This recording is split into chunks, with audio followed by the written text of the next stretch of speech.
Hello, Kolkata. Okay. So today, I am not what happened to me. I am an outcome of the stories that I've sold to myself. I am what I am because I believe in myself and in life as a whole. I've scripted it all, but let me tell you that not every narrative has been a happy one. As I look back in life, it dawns on me how my early childhood shaped up, all thanks to the limiting stories that I've been telling myself. During my early childhood, I was convinced that I do not have an academic bent, as I was always passionate about creative arts. But what if no one in my family understood this? What if they did not understand that I have a dream? What if I became a guinea pig to fulfill their dreams through me? Dreams of making me a successful doctor. It was finally in the year 1993 when I reached a crossroad, the one I was dreading all along. I had to make a choice between my dreams and the expectations of my family of making me a doctor. At the age of 18, the so-called legal age in India, I made an exit from my parents' house and decided to be on my own. I dropped out of college as I was never inclined for academics or traditional careers. But to my surprise, life was just the opposite of what I believed to be. And soon I realized that dreams were far from reality. The struggles were tough, and even tougher were the situations when I felt vulnerable. I maintained a strong front, but my self-confidence started depleting. I believed that I was constantly under the eye of scrutiny, and I began to tell myself, what if I would have completed my studies and finished college? I would have been better off. This feeling was killing me from within, and I started feeling severely deficient. And within my mind, I started sinking. And a day came finally when I gave it all up. Disappointed, dejected, disheartened, I overdosed myself with sleeping pills and decided to bid a final goodbye to the world. I attempted suicide. But my life wasn't getting over so soon, as God had a different set of plans for me. And after 3 days of rigorous effort by doctors, I was brought back to life and in senses. I was numb and a bit surprised about my existence in the same world and as the same person. And I asked myself, what if doctors had failed to revive me? What if my life would have actually ended? What if I would have revived with a permanent physical or a mental damage? Something inside me snapped me out of the sea of negativity, remorse, rejection, and the feeling of me being a failure. I suddenly felt alive to this new reality, a sense of freedom, a feeling of love for life, a sense of power that I'm hale and hearty and capable of living a life that could make many people proud. The story that I was telling myself was now shifting, and I started looking at evidence to support my new story. Something inside me had lit up, and it whispered in my ears, my time has come. And that became the biggest turning point in my life when my intuition actually got on the driving seat and became my navigator. I moved out of what if to a what is and learned to embrace life with all the ups and downs. I got out of my comfort zone of self-pity and self-doubt to being abundance-inspired. And soon it became a cool thing to make my fears my biggest strength. I applied for a flight attendant position and got hired by one of the leading airlines of India. It was not easy for an introvert that I was, but an opportunity worth exploring. The whole perspective of my life changed, and my self-confidence started cruising at 41,000 feet. I traveled, climbed different ranks, and got tremendous amount of exposure. But after a few years of being in a job, I started feeling stagnant. And one day I asked myself, am I happy doing what I'm doing? Do I feel satisfied working in a confined territory? And after a few days of introspection, I got the answer. I stepped down from being an employee and moved on to becoming my own boss. I started Image Consulting Business Institute. We pioneered image management in India in 2009. I moved on and upskilled myself and became the senior most image consultant in the Indian subcontinent. I am proud to have touched more than 1 million lives so far. I have realized that this is my true calling, and I'm here to stay and make a difference. So my question to you is, what kind of stories are you telling yourself? Do you play a what-if game in life? If you are always focusing on what could go wrong in future, you are being the biggest roadblock in your life. You cannot live in two places at once. You cannot be living in your past as well as in your future while also enjoying your present. Life is not about making the right and the perfect choices. Instead, life is about making a choice and believing in it.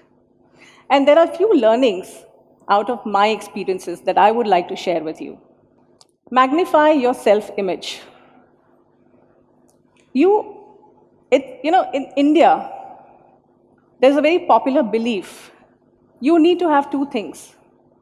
One is fair skin, and second is graduation. Do you all agree with me? अगर आप गोरे हो तो बहुत अच्छे हो, अगर आप graduate हो तो बहुत अच्छे हो.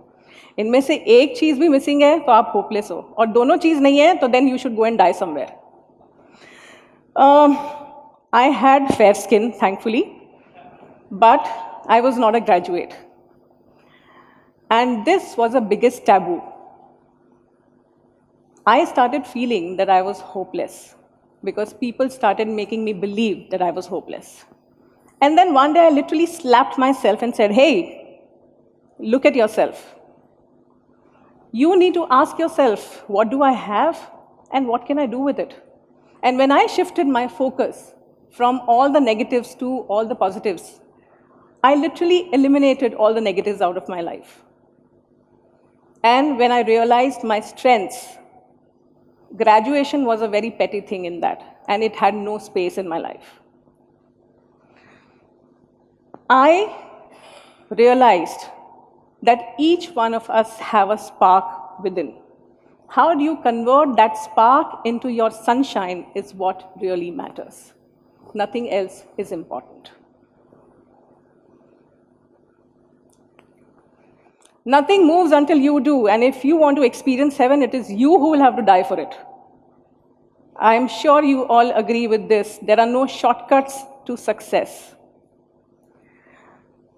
When we started Image Consulting Business Institute, I was asked by so many people that, Arey, so lucky you are, you're going to get into a business and you're the boss and you're sitting in one cushion environment, AC environment, and you'll have all the fun, and then you can just boss around and tell people, oh, work for me. Hey, that's not how business people function. When I started, I was the coffee maker, I was the office boy, I was the receptionist, I was the person who was doing the counseling, I was the one who was traveling to all the locations and training people.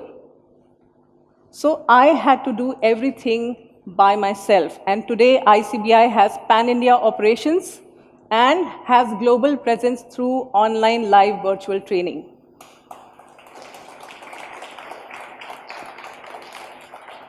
So if we want to achieve success in life, you have to go through your share of struggles as well. Consistency is the key, the most important thing. So when we started ICBI, the image management industry, today it sounds very attractive that, oh, you started the industry. But then when you introduce a new category anywhere, it burns you out completely. In fact, any organization or any industry which is built, it requires a lot of strength, personal strength. So when we started, the first thing that we heard was, ye nahi chalega. India does not have the acceptance of the concept of image management because this is a foreign concept. Ye image industry hota kya hai? Is this like a photography studio?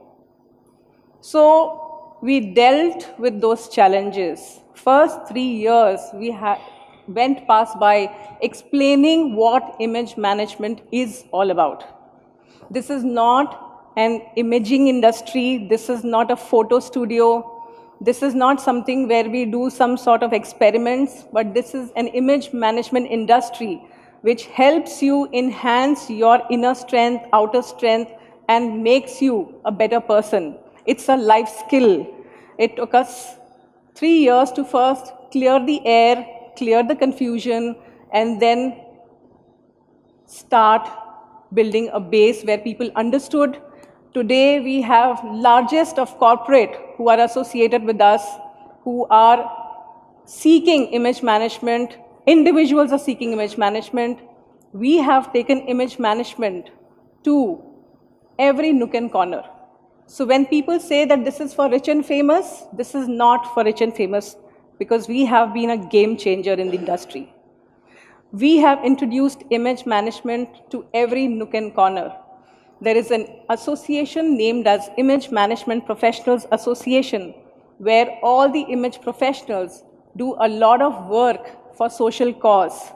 We have done training for Jhajjar jail prisoners. We have done training for Tihar jail prisoners. We have done training for mentally challenged children. We have done training for children with terminal disease. We have done training for old age homes. We have recently launched a new initiative known as Made in Heaven, MAID in Heaven, which is for all the household help, so that they are able to manage their first impressions and are able to get better wages, in the society. So there are a lot of things which are done, and there is not just the glamorous side to image management. There is a lot of other things that we do, and definitely this is not just for rich and famous. They do also seek image management services, but there is a different side to image management as well. So we hear all the criticisms, we heard all the feedbacks, inputs, but after some time, we plugged our ears and we consistently moved in the right direction to achieve our goals, and this is where we are today.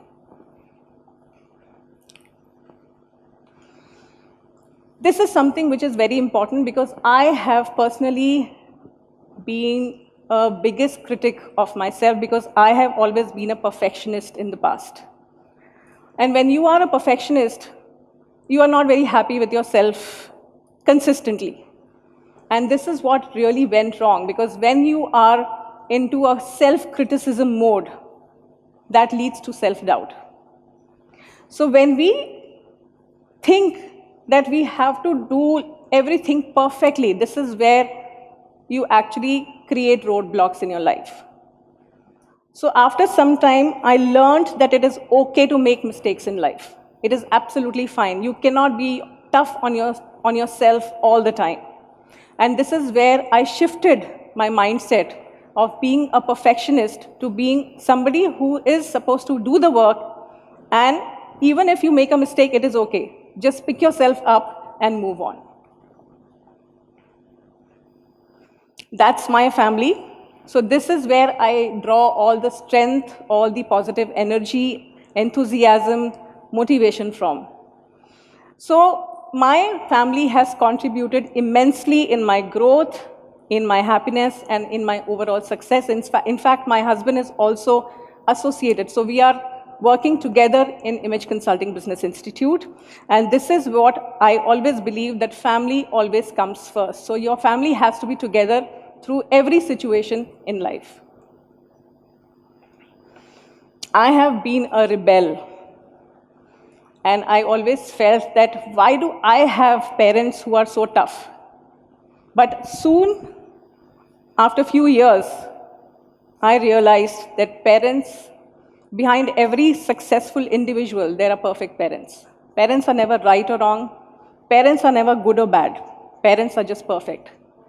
And what if my parents were any different from what they are? I wouldn't have been what I am today. What and if. These are two simple words, when placed together, have the power to consume you with worry and regret, or inspire you with dreams and possibilities. So if you are overwhelmed with what if, which is equal to fear, replace it with even if, which is equal to faith. Thank you so much.